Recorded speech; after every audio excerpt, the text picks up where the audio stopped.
Hello everyone, today we make a brief history of Alamannic warfare. A video on the Alamanni was one of the most watched on Schwerpunkt ever for the weird YouTube algorithm that is ever less intelligible. A very old video from several years ago with a much more broken English than the one I have now. No pictures, sort of much worse audio in general.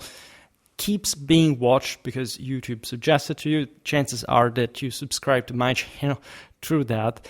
I made a lot, really, of videos about Germanic warfare, not even the migration era. I talked about Alamannia in other videos, etc. Those videos, much better ones under any objective point of view, much more recent, and we'll see this one as well, are not watched. In any case, this is just a starter for, in fact, more like ideally, as I always say, we have to cover in depth every single battle campaign at some point in military history, even not just during the migration era. For some reason, my channel became more famous for the migration era than other type of content.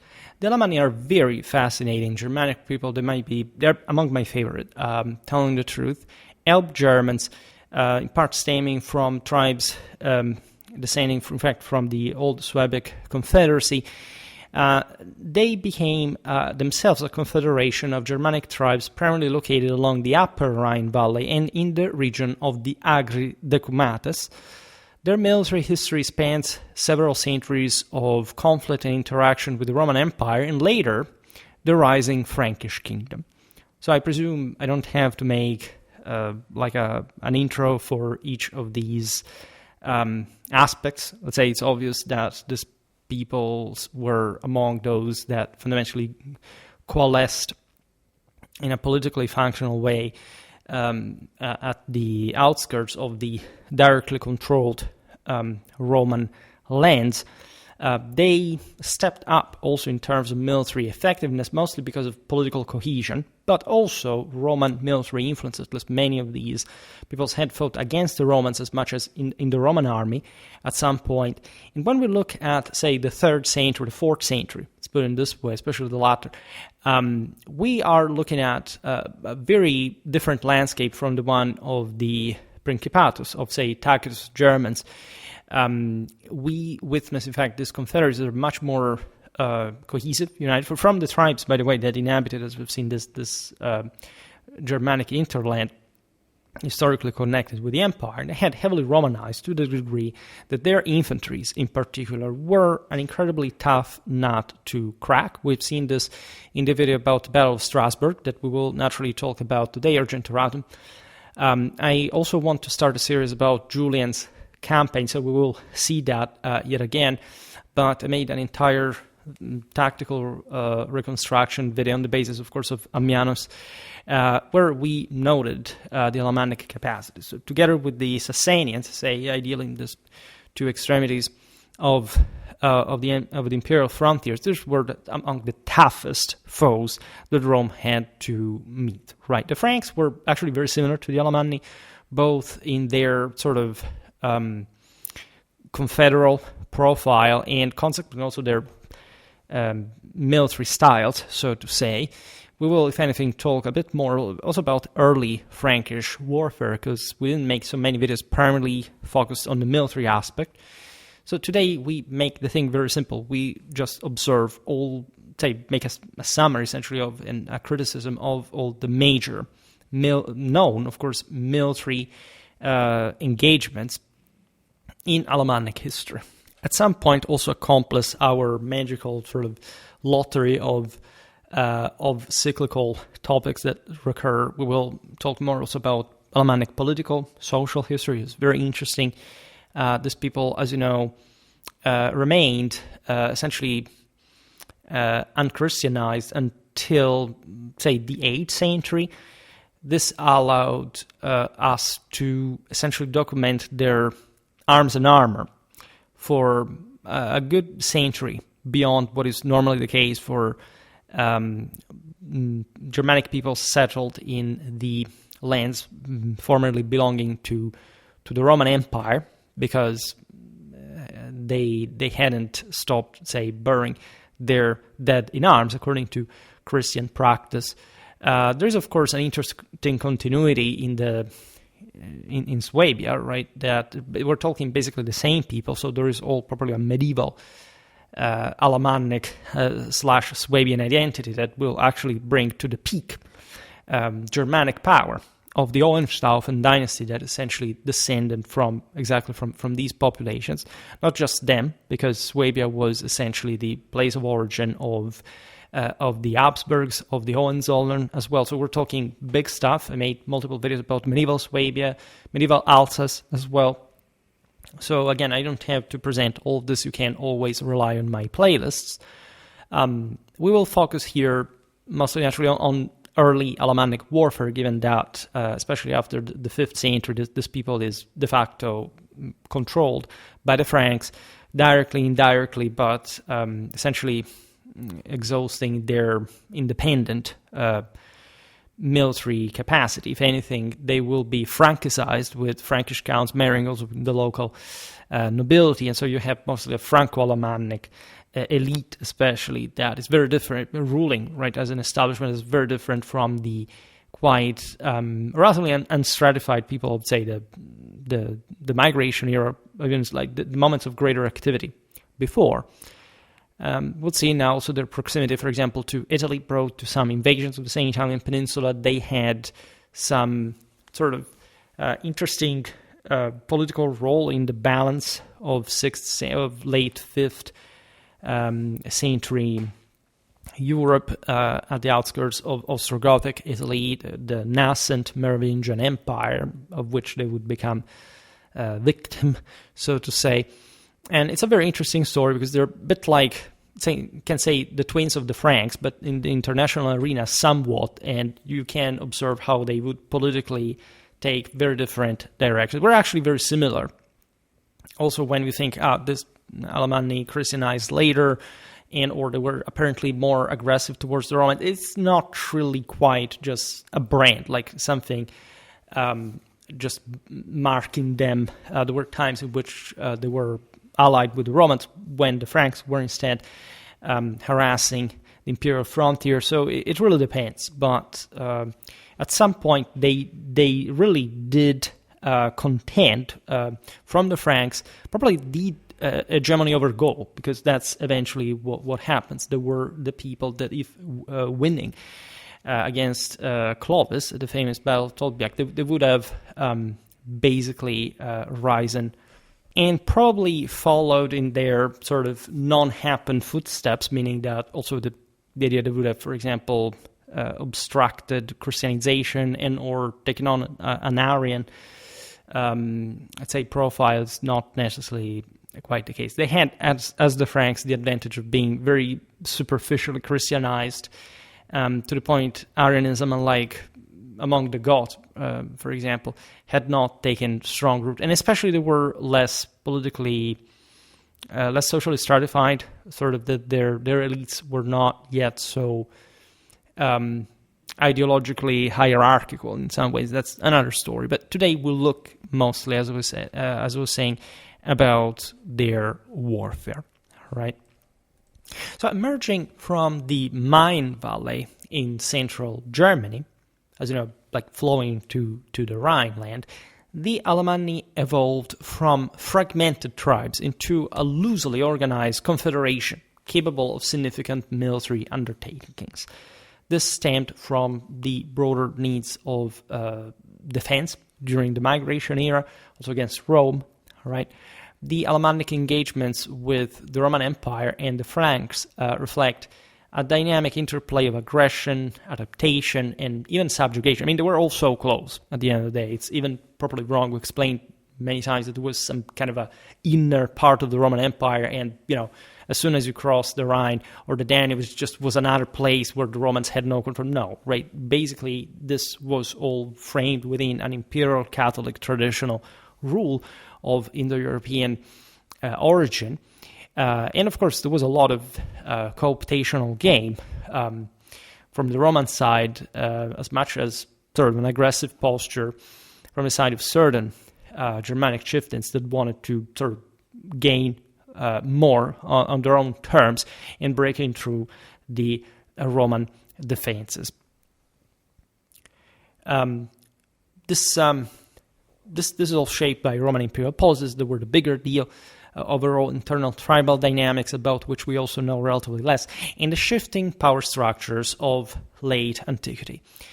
This video, of course, takes into consideration all the multiple historical accounts to provide a comprehensive, chronologically coherent account of the Alamannic military activities, focusing on key battles, campaigns that define their role, especially in the Rhineland's turbulent history. The Alamanni first appear prominently in Roman records during the early 3rd century. The migration era had basically already put itself in motion. You can argue it had really never ended. Think about the Cimbri, the Teutons.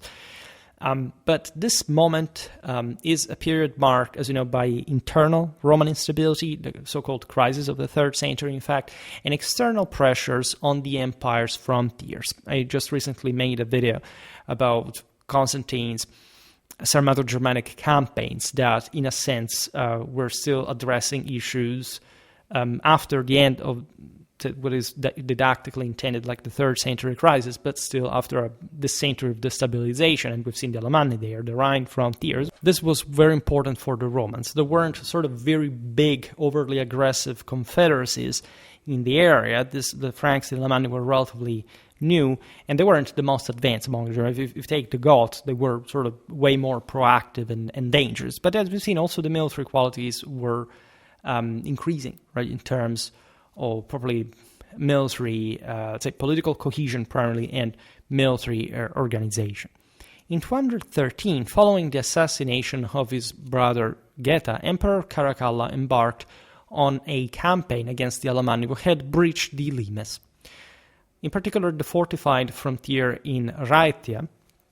I also made a video about historical Alamannia and Resha in the early Middle Ages, because that's also where they will expand later on, exploiting weaknesses in Roman defenses there.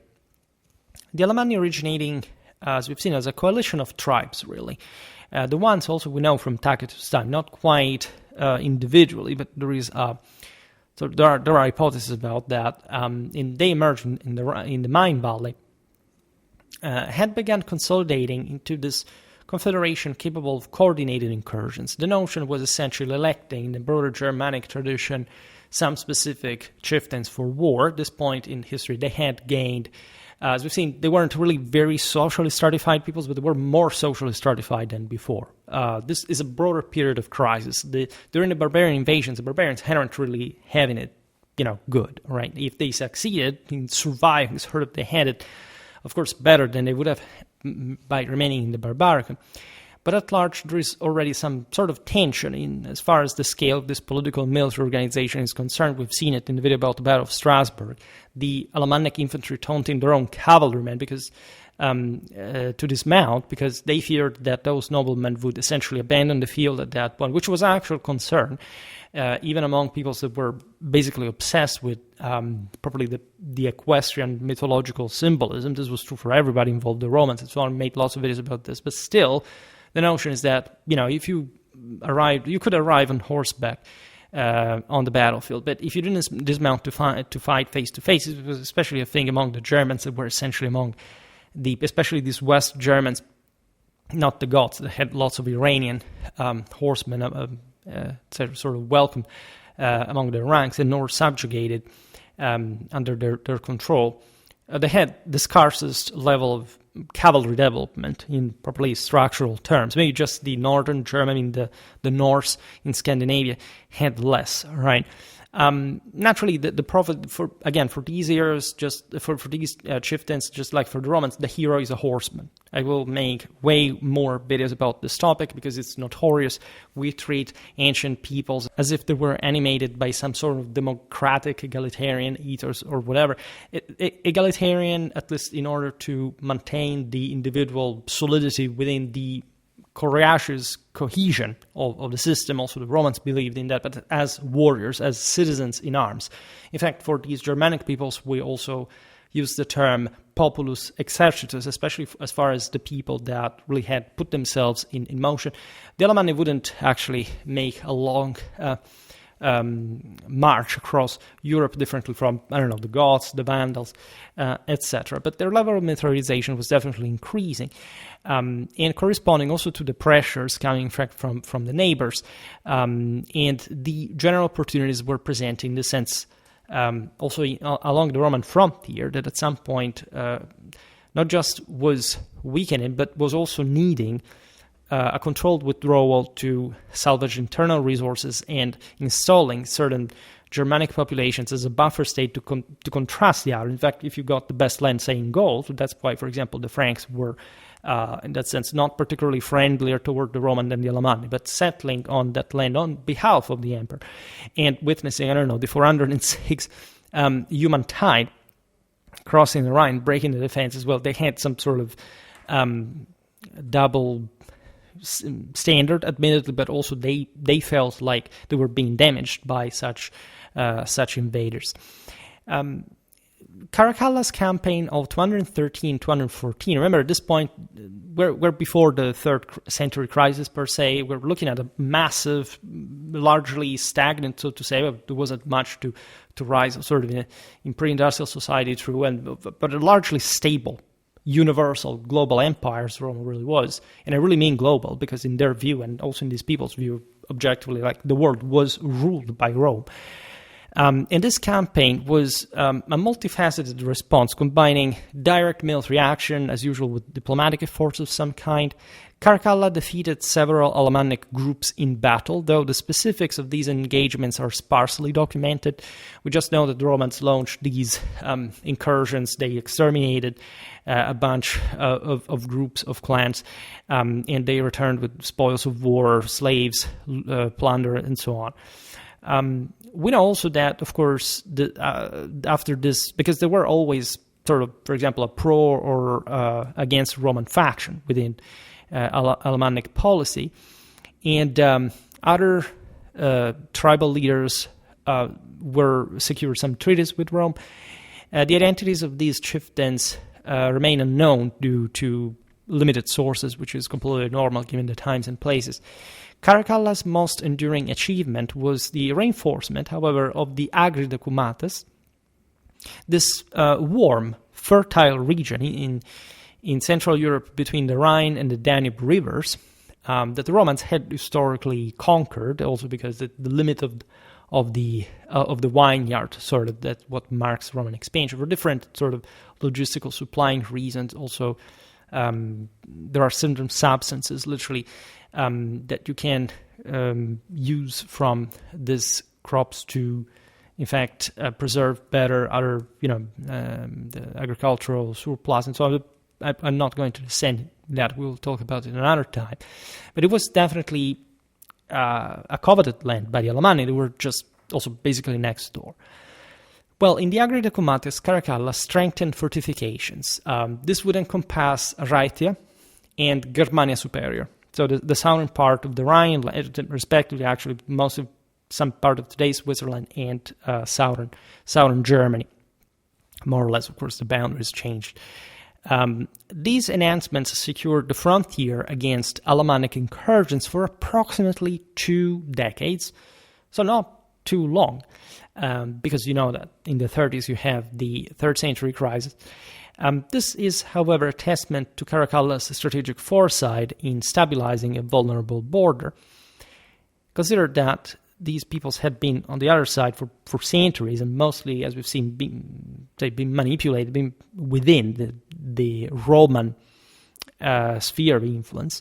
The Agri de Cumates, with its network of forts and roads, served as a critical buffer, allowing Rome to project power into Germania, while managing threats from multiple barbarian groups. By the mid-3rd century, the Roman Empire's internal crisis eroded its frontier defenses. When you look at these populations, especially the ones here relatively still contained in terms of regional power, just living next to the frontier, they expanded in as much as the Romans were busy fighting each other and or addressing other threats, right? The Rhine frontier will last for a significant time further. The Alamanni, seizing this opportunity of crisis within the Roman Empire, occupied parts of the Agri Cumates, which Roman forces had largely evacuated at this point due to pressures elsewhere, a bit like they would do with Britain later. They properly evacuated the areas without sort of further thinking in their very pragmatic mentality. The Alamanni established a series of small cantons, pagi in Latin, so basically villages, right?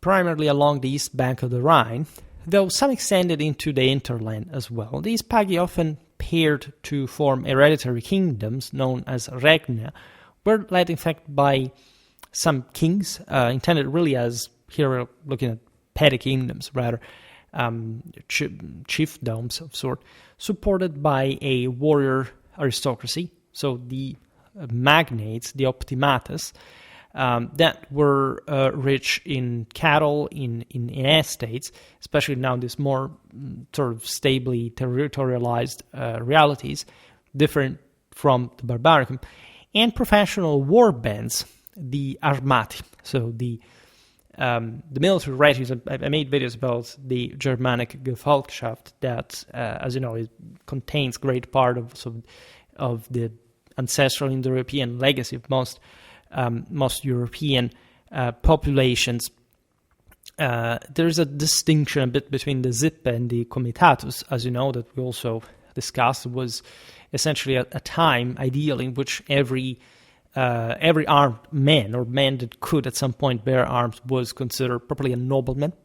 This is something that partially survived even in certain parts of communal Europe during the Middle Ages, also as far as Roman legacy was concerned, because there is a Romano-Germanic sense that if you are armed, if you're a freeman, you're also in this sense part noble, right? You have God's grace to the degree that he allows you some imperial display, arms possession and use, of course, due to your virtue, right? And this is part of the traditional doctrine of struggle and victory that gradually, however, with the exhaustion of, say, the world in a broader millenary sense, during roughly around the beginning of the Common Era, witnesses to an increasing separation between mostly like a villager community that can take up arms occasionally with levy militias or something, but we're talking to also people that work, right? That traditionally wasn't something freemen did, right? Of course, freemen had slaves here, but they were also ever more tied to the land. That they also, in fact, owed to the power of some greater lord that was, in this sense, an accomplished sort of landed ruler and possessor, but that had historically gained that through some sort of war-banding exercise in his youth as a knight-errant, serving even in the Roman army or in the many fights against the same Romans or the other Germans or other peoples for that matter, and that now enjoyed the fruits of his imperium and could, for example, clienterly support war bands as this professional troops, essentially initiating the youth in this warrior, essentially lethal cults of struggle and victory. If you were not good, you went down. You were swallowed by the divinities of the underworld. It's a complete myth that simply by dying in combat, whichever combat, you simply go to the Valhalla. That's not the case. You must properly achieve some degree of transfiguration in holy combat through self-sacrifice. It's something a bit more complicated. And of course, even if you're killed, but you make, for example, your army win, a bit like in the Roman Devotio, you can't really hope to transfigure in the firmament and to, in fact, participate next to Woden, that is God at the end of the day, the sole God, for the struggle of the end time of the Ragnarok. So it's an increasingly separating say, professional function, the one of the warrior from the rest. There is an gradual increase, especially in these areas, in mounted forces, probably also from a numerical point of view. And so Alamannic society participates in this specialization, in the further and deep militarization of migration era peoples. This is characterized also by feuding clans that struggle against one another. In fact, when we look at this confederacy, the Alamanni means all the men, meaning all the free men. But of course, especially in the early days, the identity of these men would have mostly stuck to the local clan, the local tribes, only gradually identifying with a bigger thing. The total population of Alamannia during this early period is estimated at 120 to 150,000, which means that just sort of your manpower and labor forces are fairly limited. It is true that the great majority of your male population can take up arms, but as we've seen, only a minority of those are actual professional warriors. We also observed in the Battle of Argentoratum, we'll look at this now better also, how big could, for example, an Alamannic army be, right? If you count, 30,000 men, it's an enormous stretch. And the total Alamannic population was significantly smaller than the roughly 10 million inhabitants of Roman Gaul at the time. I know we can debate these numbers. I will make more videos about ancient medieval demographics. This is not the point today, but just to give a sort of dimensional scale here. Yet, this population, this Alamannic population, was sufficiently militarized to sustain substantial raiding forces. And in part, this exercise was due to the fact that the resources, the surplus in the Barbaricum, was so scarce that the most profitable way, although risky, and this was all calculated to make money, to aggrandize your power, was to raid, to plunder richer lands, which, again, with the Roman 3rd century crisis, suddenly escalated in terms of opportunities, especially so close to Gaul. It was one of the most dramatically advanced parts of the Roman Empire, the greatest success of Romanization outside of Italy. The biggest, most sort of absolutely populated, productive part of the empire. In 253, the ascension of Emperor Valerian and his son Gallienus of the western part of the empire. In 253, the ascension of Emperor Valerian and his son Gallienus as co-emperor marked a period of heightened Alamannic activity. While Valerian focused on threats from the Sasanian Empire and Gothic incursions in Thrace and Asia Minor, Gallienus was tasked with defending the western frontiers, particularly in Italia. I made a video about Gallienus' army that, famously enough, is attributed the establishment of the so-called vexillationes. This is absolutely not correct in general. They already existed. We've seen it just the other day in the video about the Roman part in war time of Nero, Corbulo, etc. There is something changing just in terms of sheer military practice. Gallienus was a solid commander, and he deserves all the reputation that he has, but armies do not really change because of some autocratic reform, right? They are continuously adapting to circumstances, including, in this sense, for example, the Alamannic threat. The Danubian frontier faced continuous barbarian attacks, and in 259 the legions of Pannonia and Moesia rebelled, proclaiming Ingenuus emperor. This rebellion diverted Roman resources, allowing the Alamanni to launch a significant invasion across the Alpine passes into the fertile Po River valley. So they basically invaded Italy. The incursions alarmed Rome, which had not yet fortified its capital with walls, but you have to await Aurelianus for that. Naturally, there was all a defensive system even before the sort of the deep migration era, so to say. Nevertheless, we know that fortifications do not quite stop by themselves. An opponent, you need a field army as much as he does to carry out these operations. Therefore, the Senate rushed to organize a makeshift force of plebeians, even to bolster the cities, probably the urbs' defenses, because this Alamannic horde could descend along south, the peninsula. According to the Byzantine historian Ioannis Zonaras, these are later sources, but in any case, that's the few that we know about the Alamanni at that point. The Germans, facing unexpected resistance from Rome's citizens and Senate, however, because that had some relevance, began retreating before Gallienus arrived with reinforcements from Gaul, including the legions Prima Adjutrix, the Secunda Italica, and the Secunda Partica.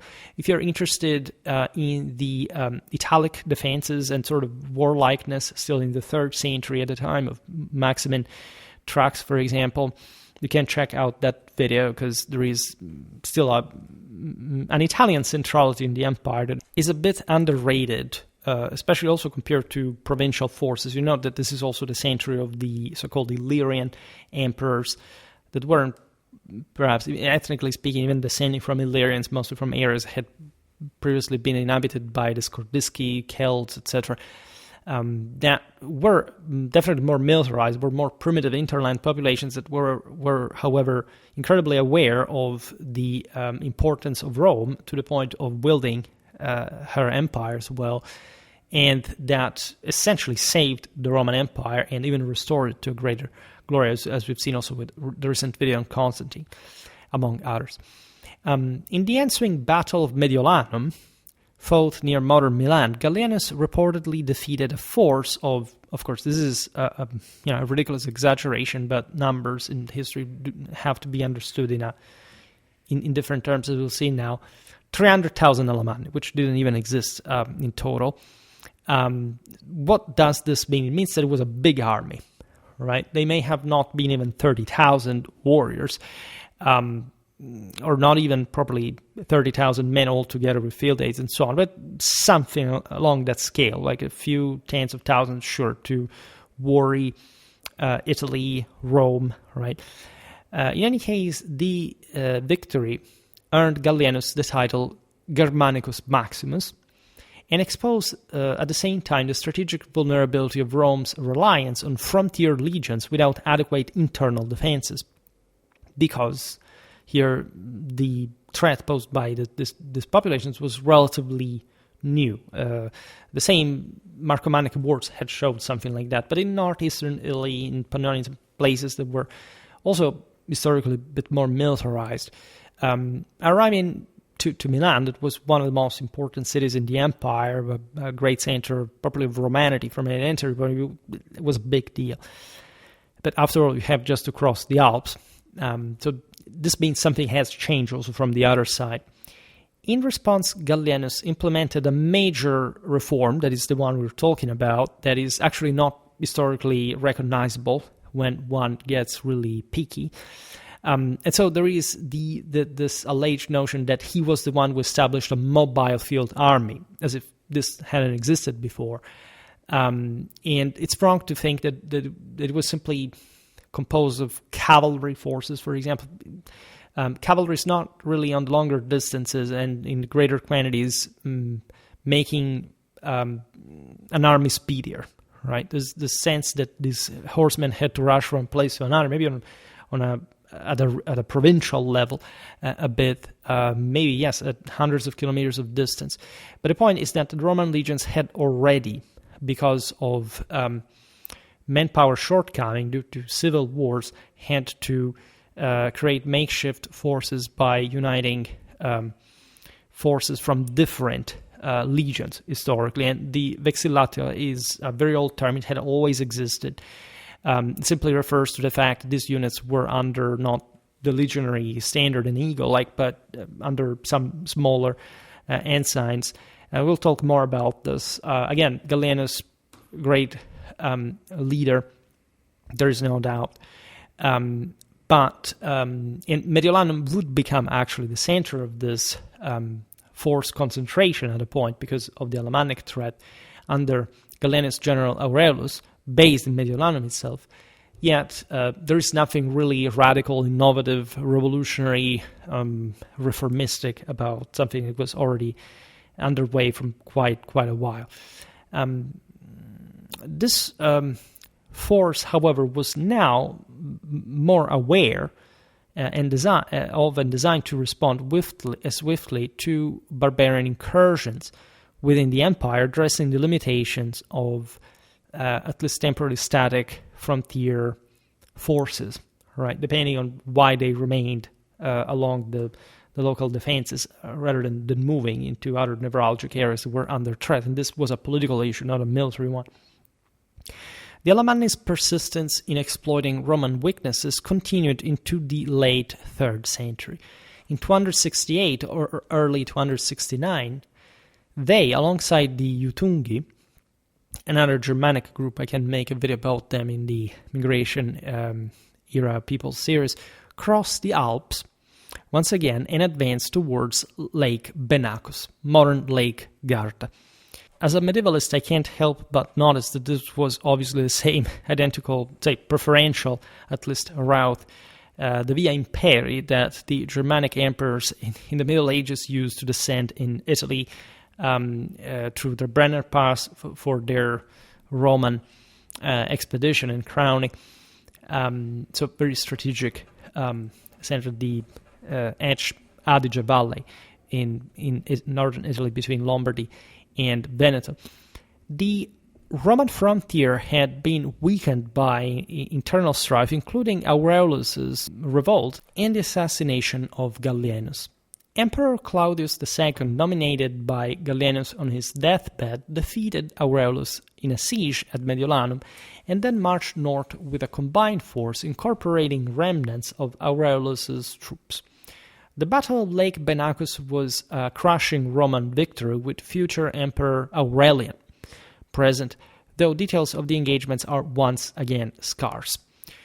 The majority of the Alamannic and Jutungian forces were either slaughtered or driven beyond the empire's borders, earning Claudius the title Germanicus Maximus as well. This is really interesting because, of course, we are in a period whereby, politically and military speaking, the Germans are sort of building up their power, but they are fundamentally just attempting this raid, right? This is not the time in which, I don't know, an entire Germanic confederacy can move, occupying, I don't know, a part of southern Europe, give them some, 150 years. And despite this setback, the Alamanni returned because, again, their raiding, predatory strategy was in many ways the only followable. We are in 271, and they achieved a victory, interestingly enough, against the same Aurelian. We are once again in the Po Valley at Placentia, demonstrating on the Po River, demonstrating their resilience. However, once again, the Alamannic subsequent defeat at the Battle of Fanum, which is in central Italy, so they had descended along the Adriatic watershed, underscored the challenges they faced against Rome's reconstituted military forces, as much as having reached far beyond any other German at that point geographically. As we said before, naturally the Alamanni were advantaged by the fact that they were just across the Alps, but just by passing them, they could invade Italy. This was, in a sense, also a reason why they needed to be sort of preemptively striking the Romans at some point. They were mostly, as we've seen, opportunistically exploiting Roman political instability because their ancestors had stayed in the same, more or less in the same areas for a very long time without attempting anything of that kind. But at the same time, they were also see them from their own perspective, the first in line as far as a Roman counterattack in Germany was concerned, especially now that they had swarmed across the Agri Decumates and probably occupied what was Roman land. In 298, the Alamanni again tested Roman defenses during a period of relative stability now under the Tetrarchy instead. We were talking about that as far as Constantine was concerned. Caesar Constantius Chlorus, in fact Constantine's father, responsible for Gaul at the time, was ambushed near the territory of the Lingones. This was, again, we're a Romano-Gallic people at this point, in modern-day Langres, that takes the name after that in France, while traveling with a small escort. The Alamanni, having unexpectedly crossed the Rhine, engaged his forces in a sharp skirmish, wounding Constantius and forcing him to seek refuge in Langres. This is quite relevant for a number of reasons. First of all, the fact that they would know Constantius' own movements across Gaul. It's an area that they literally had to sort of militarily invade to be in, like probably breaching the Roman defenses there. The fact that they would be, in this sense, so also precisely aggressive, almost succeeding in killing Constantius, that was, on top of this, and I will make videos about that, one of the single most sort of traditionally aware late antique figures. Chlorus Florus has to do with, again, blondness, sacred royalty. He allegedly wanted to visit this and Thule as the see of the Barbarian Apollo. There is all a connection there with Constantine in sort of imperial Catholic terms. We will see it better. Now, when Constantius fell back on Langres, the city's garrison, cautious about opening the gates amidst the enemy presence of the Alamanni, reportedly hauled the wounded Caesar up the walls by rope, by the way. And again, these are just stories, but they give you the sense of emergency, of danger. Reinforcements from nearby cities swiftly converged, surprising the Alamannic besiegers and reportedly killing up to 60,000, other gross exaggeration. A figure that, however, can definitely be indicative of a significant Roman victory. Again, it is possible that they lost warriors in the thousands, right? And on this topic, I made a video on the Gallo-Roman, mostly military defenses, recently, mostly the centrality of the Roman civitates, also in the later Frankish, Merovingian empire. So it gives you a sort of physical, concrete, archaeological dimension of the importance of these Gallo-Roman centers and how sort of military successful they were at a point to hold out this barbarian invaders.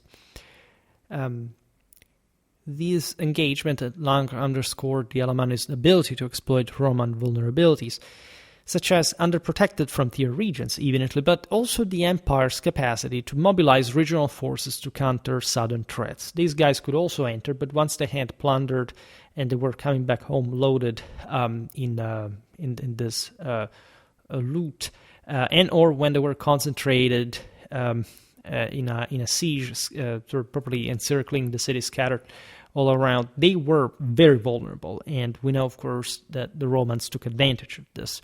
Also, having their military juntas seizing the loot for themselves in this increasingly rapidly oligarchizing, so to say, system.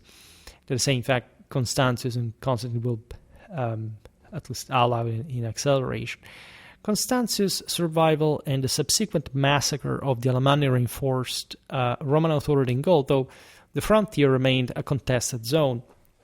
The early 4th century, so the Alamanni capitalizing on the Roman civil war, especially later during the clashes of 350-353, triggered by the usurpations of Magnentius Laetus from Gaul against Emperor Constans.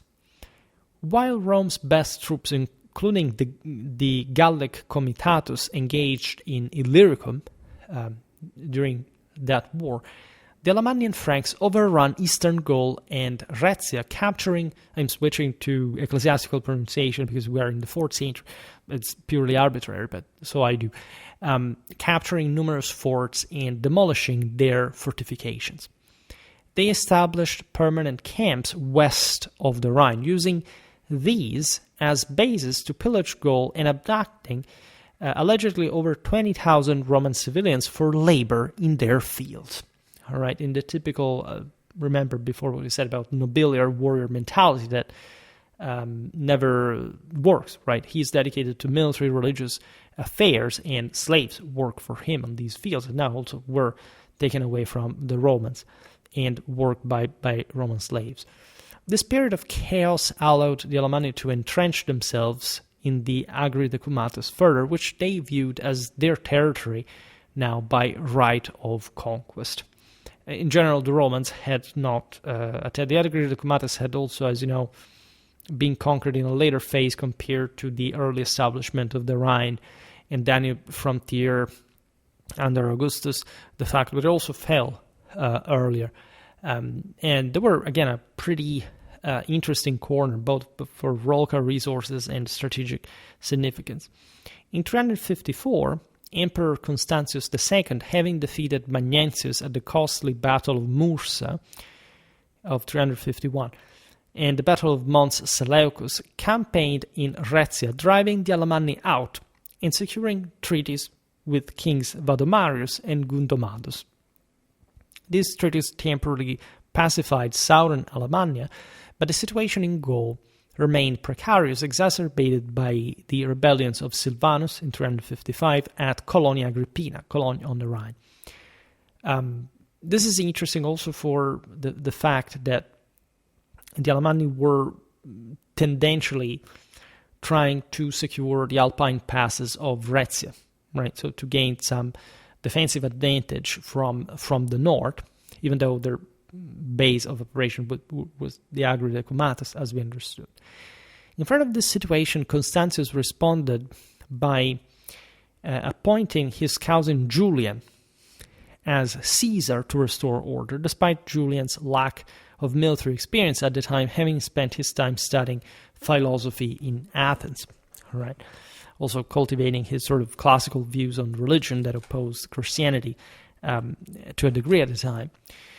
And Julian's campaigns are very famous. From 355 to 360, there is a turning point in Roman efforts to counter the Alamanni that had grown to be really the greater threat in the picture. Arriving in Gaul with a small escort of 360 men, including 200 scholares, I would like to remind you, and I want to make a video about this, that Saint Martin of Tours was in the Schole Palatine of Julian, by the way, and if you know what was the job of these guys, well, welcome to the imperial Catholic traditional doctrine of struggle and victory. Cataphractari, so literally there were cataphracts that singularly sucked, right? Roman cataphracts were not good. The Romans basically had everything good except their attempt at copying the Iranian Sarmato Sasanian cataphract model, and mounted archers. Julian faced at this point a daunting task.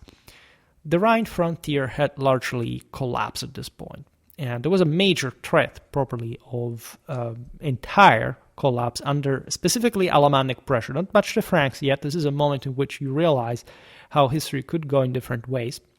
You had already major cities like Mogontiacum, Mainz, Borbetomagus, Worms, and Argentorate Strasbourg in Alamannic hands.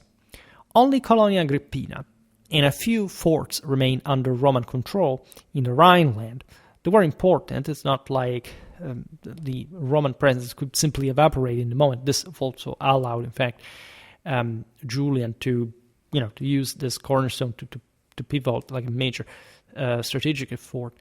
In 356, in fact, Julian marched through hostile territory, surprising an Alamannic force besieging Augustodunum, that is Autun, and defeating a raiding band in the Morvan wilderness. At Decem Pagi, Dieuze, his army was ambushed in dense mist with 2 legions nearly annihilated by Alamanni exploiting their knowledge of the terrain.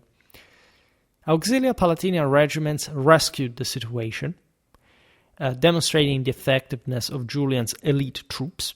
I would like to stress that some of these forces, or the majority of them in Julian's army, were Celto-Germanic soldiers, faithfully serving Rome, and they will have, in fact, an equally critical role in tipping the balance of forces at the bigger engagement at Strasbourg.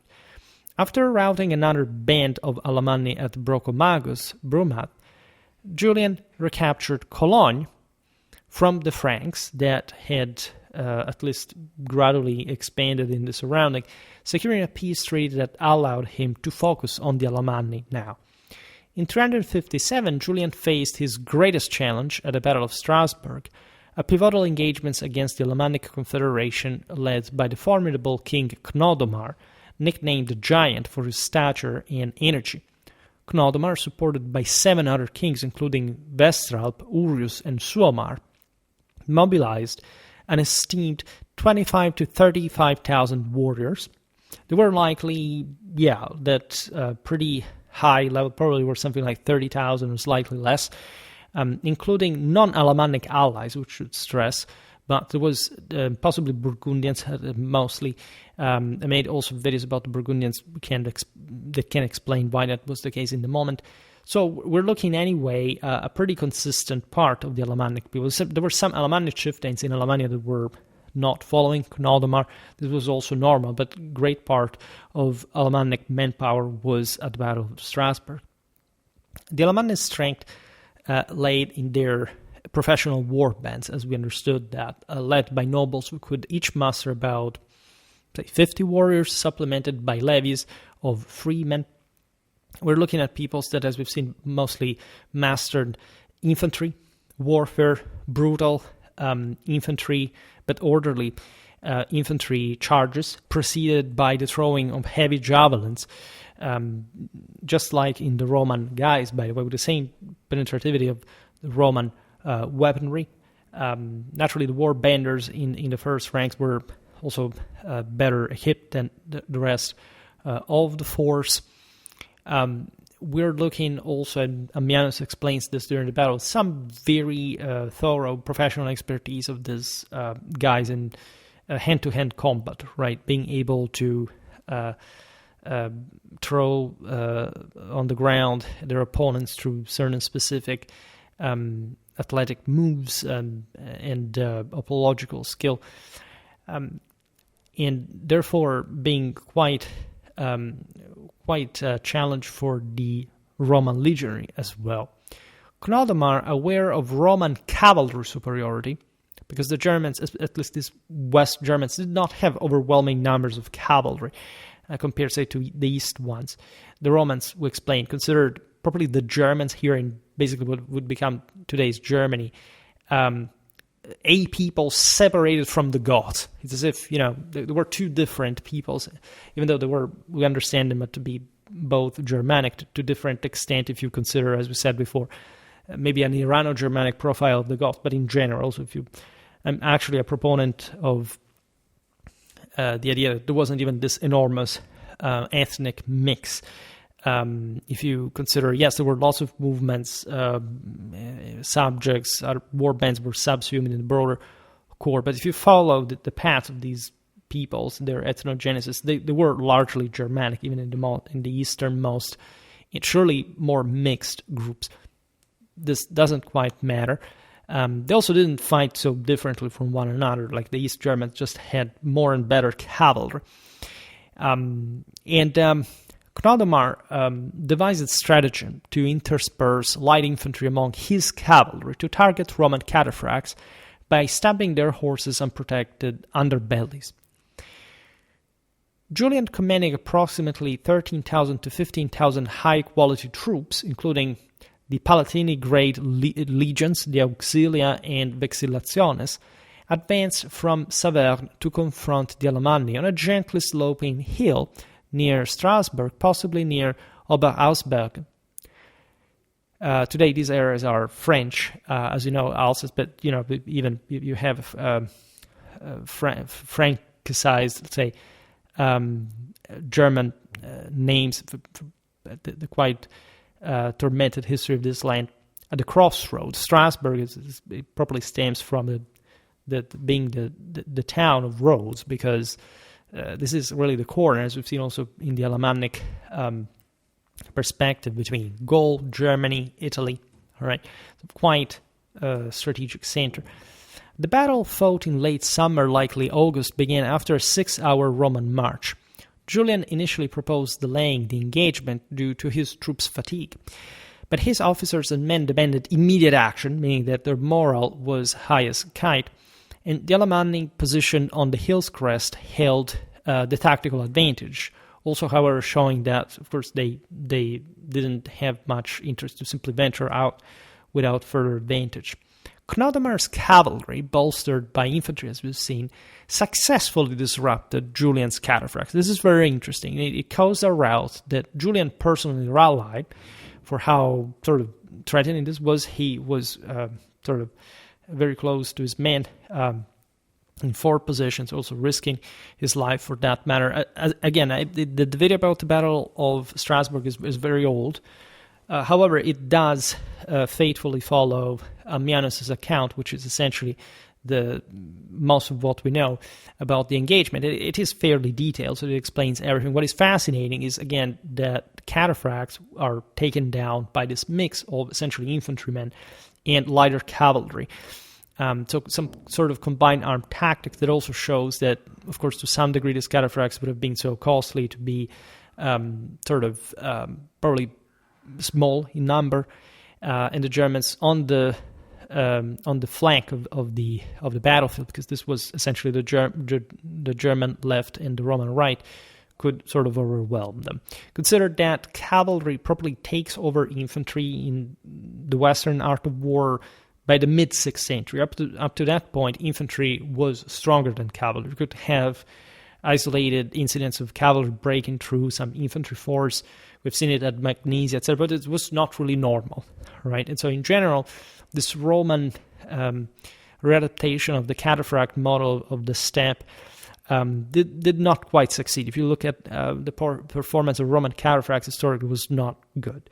And this endangered, of course, the imperial army at Strasbourg, because basically the Roman right wing was gone, and the Alamanni, as we'll see now, tried to outflank the enemy array.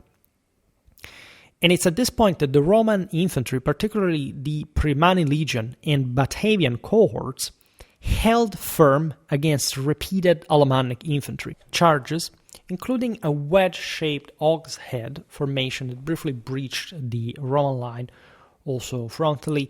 We'll talk more about the hogshead head formation, fixed now, whatever you want to call it.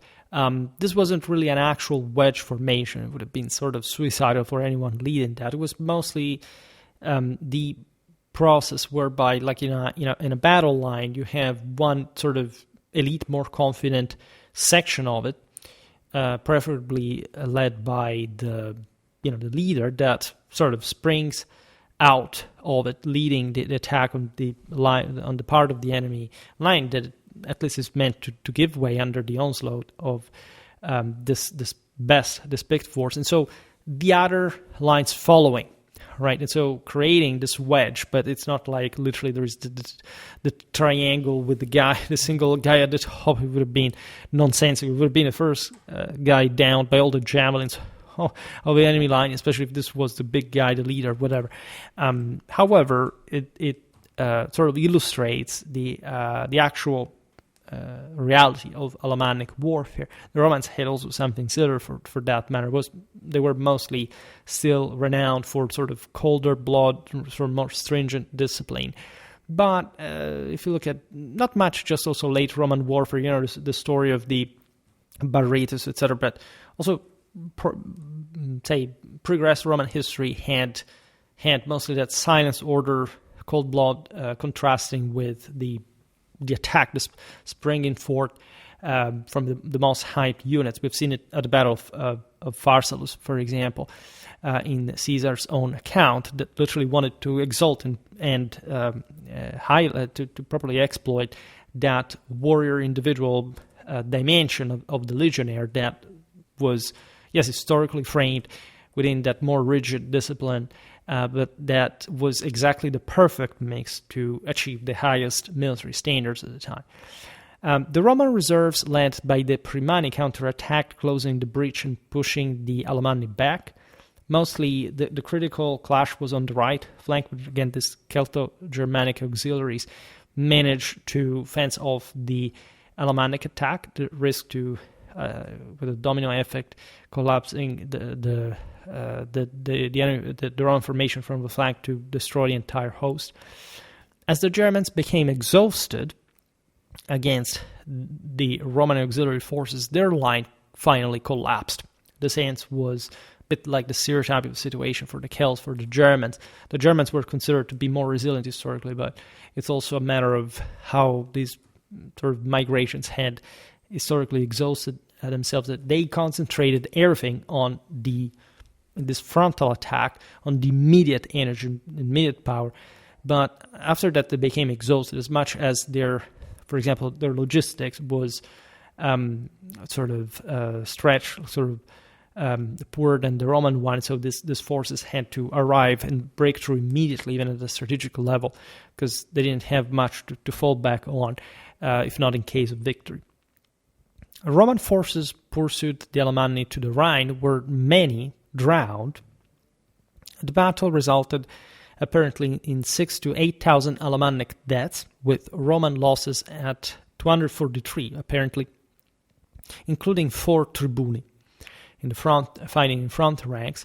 The figures are relatively, plausible. It's possible that, again, the Alamanni lost something less, but still in the thousands, the Romans perhaps some other casualties. But overall, we know this was a quite sound Roman victory and general strategic success, because Gaul will remain in Roman hands for generations. Clonaldemar was captured and died in Roman custody. Julian's victory allowed him to expel Alemanni settlers from Alsace, because they had expanded westward from the Agri Decumates, as we've seen in the western bank of the Rhine, and pursue punitive campaigns across the same Rhine, devastating the Alemannic lands and restoring forts like Tres Taberne, the 3 Inns. In 358 and 59, Julian continued his campaigns on the Rhine, forcing the submission of Frankish tribes like the Sali and Camavi. We're talking mostly the north, mostly today's northwestern Germany, the Low Countries, and rebuilding 7 forts along the middle Rhine, including Bonn, and Bingen. He compelled tributary Alemanni to provide labor and supplies, reinforcing Roman control as well. The typical Roman policy of essentially employing the defeated enemies as either levies or colonists. By 360, Gaul was thus sufficiently secure for Julian to dispatch 3,000 men to Britain, though his refusal to send reinforcements to Constantius II for the Persian War in the East led to his proclamation as Augustus, a move that nearly sparked another civil war averted by Constantius' death in 361. It's not like Julian had too many other years to leave. In fact, the Alamanni resumed incursions into Gaul after Julian's death in 363 during his Persian campaign that I documented in a video. It was not just about the campaign in a military sense, but takes in consideration a bit like general political, religious, also economic intentions of Julian in that frangent. That was, of course, a disastrous campaign as far as Julian's own death, but it was a massive display of Roman power, and it actually reaffirmed, together with Strasbourg, the Roman military superiority, probably the tactical quality of the Constantinian era army. The 4th century Roman army before Adrianople essentially was top-notch. It had an incredibly effective offensive and defensive profile, adaptability. I will make more videos on this topic. As you know, it's also one of the most remunerative in YouTube terms for some reason. Emperor Valentinian I, I made a video about his reign recently, so you can check out also what he was doing more specifically on the Rhine, faced renewed attacks in 366 as the Alemanni, citing unpaid tributes from Rome, plundered Gaul.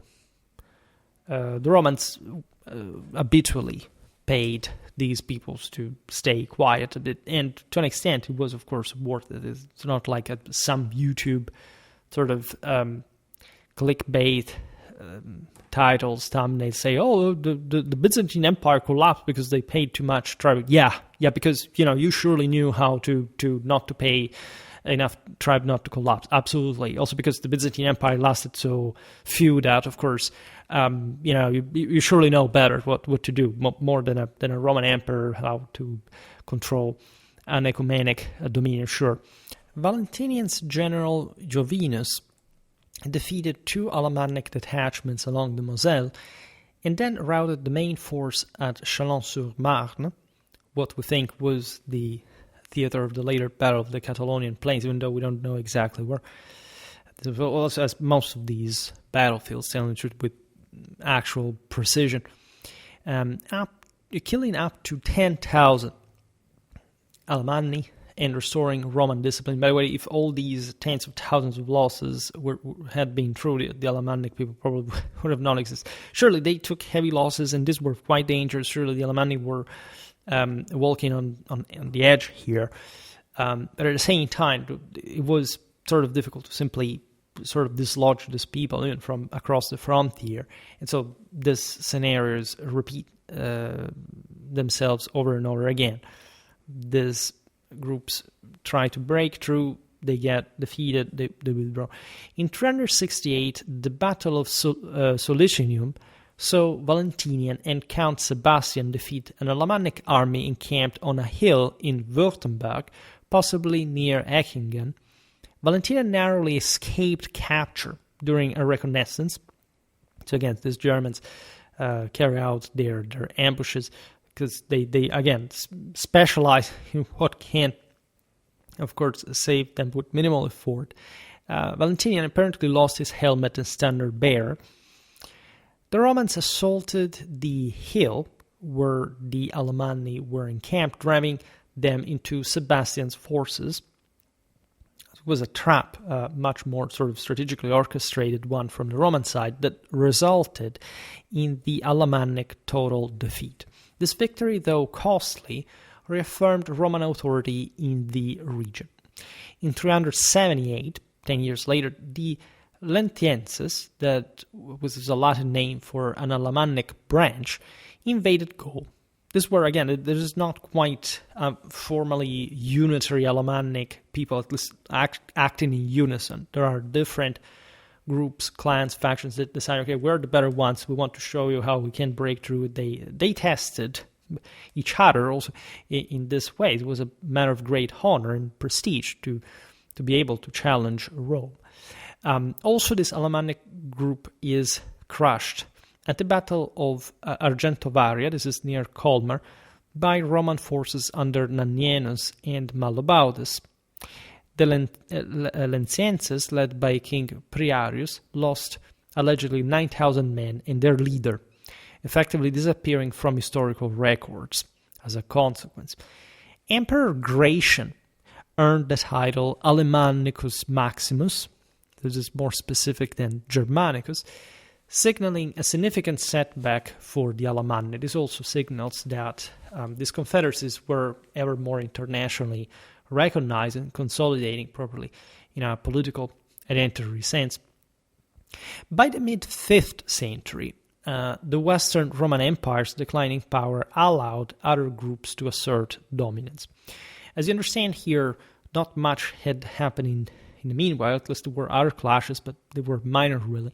In 451, during the Battle of the Catalonian Plains, but what is happening here?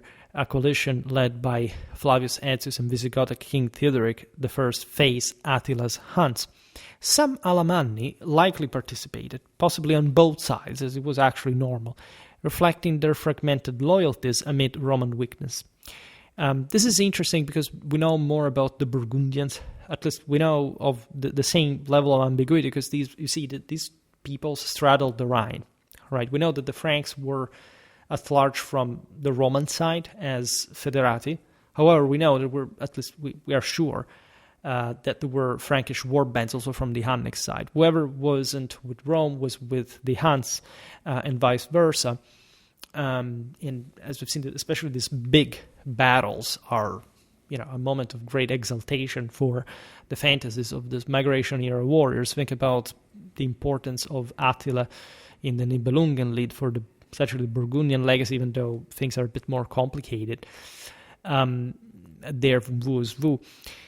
But the Battle of the Catalonian Plains is really one of the most epic, surely the most epic of the 5th century in the West, at least in Gaul in particular. It was fought on a ridge near to, as we were saying before, we don't know whether Chalon en Champagne-Artois. We know it was bloody, that much we know. Estimates are naturally exaggerated at literally hundreds of thousands, but we think that surely tens of thousands would have fallen in these clashes. The siege of Aurelianum, where loyal Alans held firm. I made a video about them. They were incredibly loyal toward Rome, much more than the Germanic Federati, that they were in fact sort of contending power with in Gaul. The Alans were a Sarmatian people with quite elite chivalric knightly standards, and there were some sort of this mobile force reserve in controlling the four corners and center, Orléans, of Roman Gaul, right? Incredible people, made multiple videos about them. That was also what saved at Aurelianum literally the entire Romano-Germanic army, right? In the center, the Alans managed to stem the Hunnic fury into one of their Eastern Germanic allies, and this was also an important turning point, to say the least, preventing Hunnic domination of Gaul, or at least, the Huns didn't probably have a long-lasting future ahead. Nevertheless, had the Romano-Germans lost at Chalon, things would have not been fine for them. The battle's outcome remains debated, even, with some sources portraying it mostly as a Roman Gothic victory, the Visigoth, in particular from Gaul, part of Spain already, while others suggest it was indecisive. In fact, Attila resumed his campaign in Italy in 452. It's actually clear that it was a sort of general Romano-Germanic victory, and the Huns had to withdraw from Gaul. But it was really bloody and epic in that regard. The Alamanni would have been there. In 457, the Alamanni exploited Roman instability. Here we are, as you understand from the date, really in the last decade of the West. Roman instability, following in particular Emperor Avitus's defeat at Placentia, crossing on that occasion the Retian Alps to Lake Maggiore, in the Po Valley. And there is this clash, the Battle of the Campi Canini, where the Roman officer Burco, acting for the usurper Majorian, defeated them, enabling Majorian to Majorianus, whatever we want to call him, to consolidate power. We'll talk more about Majorianus' campaigns, because they actually showed how the West could reclaim most of its former territory in the most advanced parts of the Western Mediterranean, still up to very late, literally the 60s of the 5th century. This engagement highlighted once again the Alamannic opportunistic strategy during Roman political turmoil, countered by effective local resistance. Once again, the Italian defenses were still robust. You couldn't quite have just a single people settling. Most, in fact, the same Roman army of Italy was composed by Germans at this point, but from different war bands of different people. They weren't a unitary sort of ethnic confederacy, regardless also of the composite aggregational nature of these ones. There was a sense that propping up an imperial power, having this sort of being part of the broader Mediterranean Roman civilization, was still sort of more functional than giving way to some northern barbarians. And we made countless videos showing how essentially the Romano-Germanic West is the direct continuation of a great deal of the same imperial Romanity, if anything, even just by sheer civilizational advancement. Now, by the late 5th century, we witness also the Alamannic power fading. There is this final major clash with the Franks under Clovis I. At the Battle of Tolbiac, traditionally dated to 496, but possibly even if 506, I'm not going to digress now on the historical philological reasons for this, Clovis aided his ally Sigebert the Lame against an Alamannic invasion near Zülpich. This clash is quite pivotal in Western history, to the same effects of the Battle of the Milvian Bridge, for reasons that I will soon explain as I'm preparing some videos on Montjoie, Saint-Denis. Well, the Franks during this clash, imagine the brutality of a late 5th century battle between Franks and Alemanni, after all this shared also military history and historical rivalry on the Rhine, suffered heavy losses initially, and the situation was desperated, so that in the critical moment of the clash, Clovis invoked the Christian God, because he was not Christian yet, as recorded by Gregory of Tours, and the death of the Alamannic leader, possibly by an axe, at least if we want to perpetrate a stereotype of the Francisca throwing axe that every single Germanic people, including, it was actually a Roman weapon. Archaeology had developed, like the later Danish axe was actually a Frankish weapon, the Carolingian era.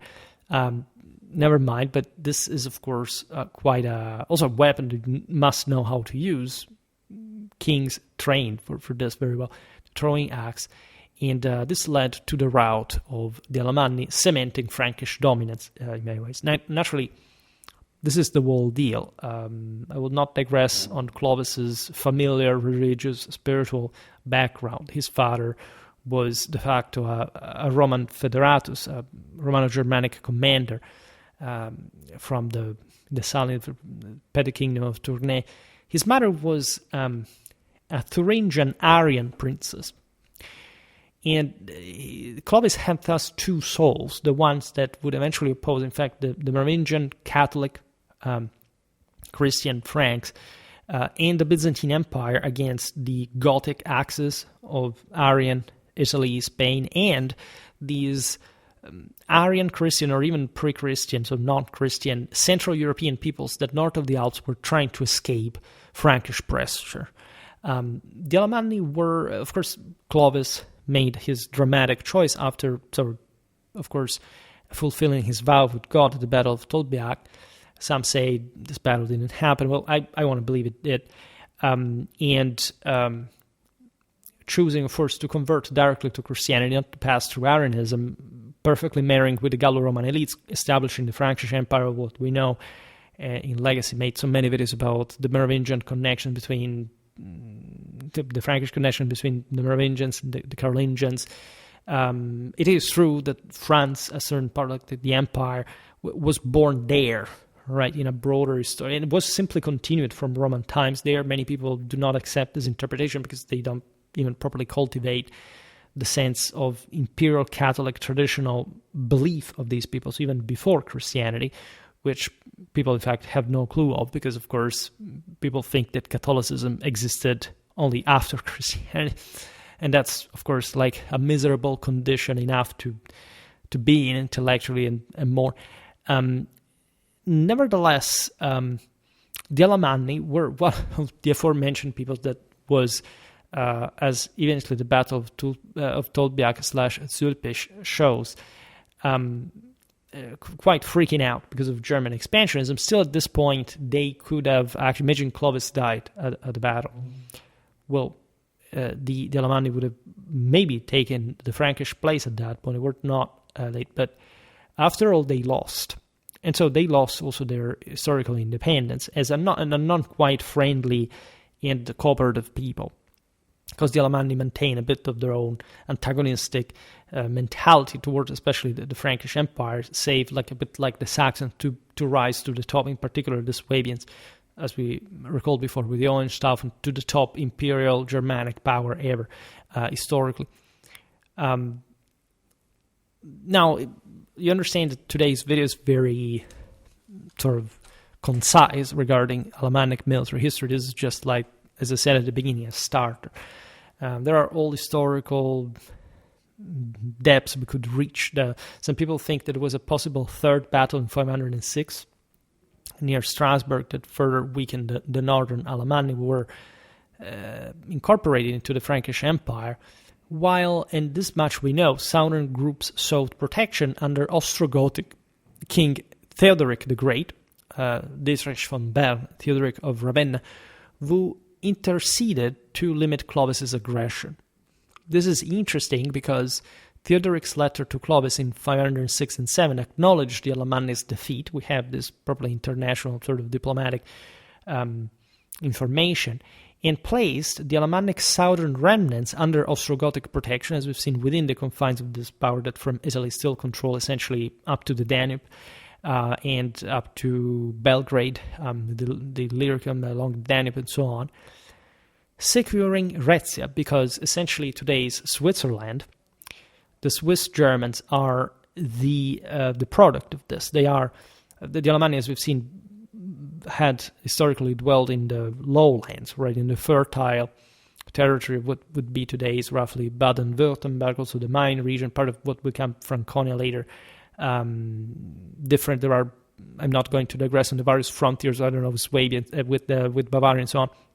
Also Alsace, importantly, but many of these Alemannic refugees defeated by the Franks will be installed by the Ostrogoths as military colonists in the Swiss highlands, right? So properly garrisoning those passes, where we also see essentially later Swiss confederates, at least the rougher part, because the more important cities were also in the lower areas, but just next to the Alps. So it's basically the same place, and that's why, again, I made also that video about Alemannia, Alpine, Raetia, because also this territory entered the broader so-called Frankish Empire.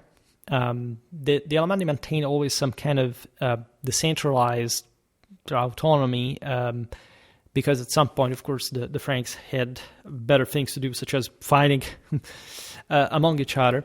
But of course, they were sort of broken. It's a bit like the Burgundians that at least were subsumed properly in a broader ethnic sense with the Franks. In a sense, the Alemanni remained separated, if anything. Yeah, the Romans and the Germanic areas.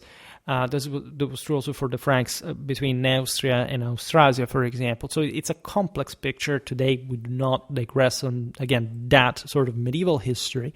We'll just refer to, however, the bloody court of Cannstatt, that is a pretty brutal, the blood court of Cannstatt, pretty brutal event, like something that happened in political sort of treachery and murderous intent, to sort of describe the condition of the Alamannic nobility, essentially the Franco-Alamannic nobility in the 8th century. In fact, 746 is the year conventionally considered as probably the death of Alamannic independence, which means really few in a broader sense, but we will explain now how. At the Council of Cannstatt, where Carloman, that was mayor of the Palace of Austrasia, as he was a Carolingian, executed several thousand Alamannic nobles accused of treason following the uprising of Theudebald and Odilo. Right? This act eliminated their tribal leadership, integrating Alamannia into the Frankish realm under appointed dukes, marking the end of their autonomy. So, what can we say, especially about the latter aspect, that, as we explained, these were not the Alamanni of the time of Julian that could tell their aristocracy to dismount from horseback at large to sort of fight and die alongside them in the ranks of battle as proper warriors, as courageous leaders, not to exploit a potential defeat. But already there you found the deal that the nobility was sort of treacherously open to the idea of sacrificing their people, right, the lower strata of their population, to gain way more power at home, seizing their land, becoming more oligarchic land owners. Naturally, I made lots of videos about Frankish Carolingian history, and you know that also through the Gallo-Roman legacy in terms of concentrated estates and so on, there is a much more elite aristocracy that takes over this broader empire that continues a great deal, in fact, of the Roman Catholic tradition. France, again, if we're going to look really thoroughly at the same symbol of France, Montjoie, it's the Mount of Jupiter. All right, Montjoie, Saint-Denis, the Oriflamme, it's all symbolism connected with also the idea of traditional idea of sacred royalty that we describe in our historical religious series. The Alamanni living in this sense in a more provincial context. There's no doubt Alamannia was also sort of less developed historically than especially the Romance areas. It's interesting to study the archaeology of the Alamannic occupation of the Agride Cumatas, because while the males were exhibiting exactly those characters of, I've seen sort of distance from Rome in an aggressive international posture, also this belated Christianity, the women, this was also their general task and tradition, were much more open to the local fashion. For example, started dressing the Roman way quite soon. So again, the notion that the Alamanni would be the persistently angry and rebellious people that just did not want the Romans, and the Franks instead were the Franks is not really correct. There is an incredible level of brutality and aggression from one side, and strive for independence and rebellion and expansion, conquest, and so on. But at the same time, there is also a deep, I would say, Germanic understanding of the imperial Catholic tradition that they had lived at the margins of for centuries, and that, after all, was part of their sort of religious genetics. All right, I, again, overly discussed this topic, also made, not quite ever overly, because there's always something more to say. There is the video about the Germanic Imperial Catholic miracle that is quite telling about that if you're just completely stranger to this kind of also pretty notorious traditional history. Admittedly, nobody teaches you, nor your family, nor your school, nor university. But this is also what these peoples really display historically. Even the Saxons succeeded in displaying that, and they won the empire themselves after the Carolingians. Well, later the Swabians took their time, but indeed what we still understand today as the grandeur of Germany is not much, Franconia. Although the Germanic Empire is Swabia. Right, and this was recognized from, of course, mostly the Hohenstaufen era, but from this deep Alamannic roots, which is the case also for the Habsburgs. They had apparently a pinch of Burgundian blood, of Romano-Burgundian blood. If we can approximate, especially we just lack one ring of the genealogical chain there to affirm that. But as we were saying before, the same Hohenstaufen, the Hohenzollern, and other important dynasties came from here, from Switzerland, from Alsace, and from what would become at least Baden-Württemberg, because at least there is a Schwaben, as you know, today in Germany, but it has been sort of cannibalized by its own sort of fractal sort of seceding element. So that, say, the people living in Baden, like, they don't consider themselves as Swabian, and instead as a broader people, they were, of course, stemming from there. In any case, this is relevant because Alamannic history that's something that probably leaves more in the blood eventually than this final suppression especially with Clovis, because that, let's be honest, that's when the people was broken. Then what you see later is a bit of a hybrid. It's something mostly they remain geographically Germanic, so you can't say Romano-Germanic per se, but the fact that the Franks controlled them, and they were also geographically close, doesn't mean that, say, geographical proximity is not everything. The Alamanni were, as we understood, a bit of a hybrid, right? Eventually, Swabia will also be rich, after all. We've seen it also in the videos about medieval Alsace, medieval Swabia. The agri commodities were still there. Still, there are beautiful vineyards in Baden-Württemberg. In any case, there is all a broader legacy, also a very important Roman legacy, of course, across the entire Rhineland and in southern Germany. I mean, people living there know that Central Eastern Germany is something else for sure, and there are deep divides, and we will, if anything, discuss them in other videos. So what we see here is rather like as far as Alamannic military history, the development from a loose confederation challenging Roman frontiers to a fragmented, or at least like a subdued entity subsumed by the Franks. Their persistent raids in late antiquity exploiting Roman weakness were met with varying Roman responses, from Caracalla's fortifications to Julian's strategic brilliance. The rise of the Franks under Clovis and Carloman, ultimately the later Carolingian, ultimately extinguished their independence, reshaping the Rhineland's landscape in general international scenario, and integrating the Alamanni into a more emerging Frankish Carolingian hegemony. Right. This sounds too brutal because the Merovingians themselves had obviously showed what we're capable of doing, and much of what we see as Carolingian, allegedly fixing sort of the Merovingian past, was actually Merovingian in itself. Like the Carolingians simply rode the wave of general European re-expansion in a later time to legitimize themselves. They over the same Merovingians began to say that the latter were not even. It's even a legend that we built a bit ex post, right? The idea of the roi fainéant, all this stuff. But in fact, we should make more videos about Merovingian history and warfare, because frankly, and I really mean frankly, like, there is more to dig there than it's usually credited. I mean, I made a video about, if anything, the political background of the Battle of Tertry, which, as you know, was historically understood as probably not the moment when the Carolingians simply took over, because everything was still very much in fear, but definitely a moment of full affirmation of the Austrasian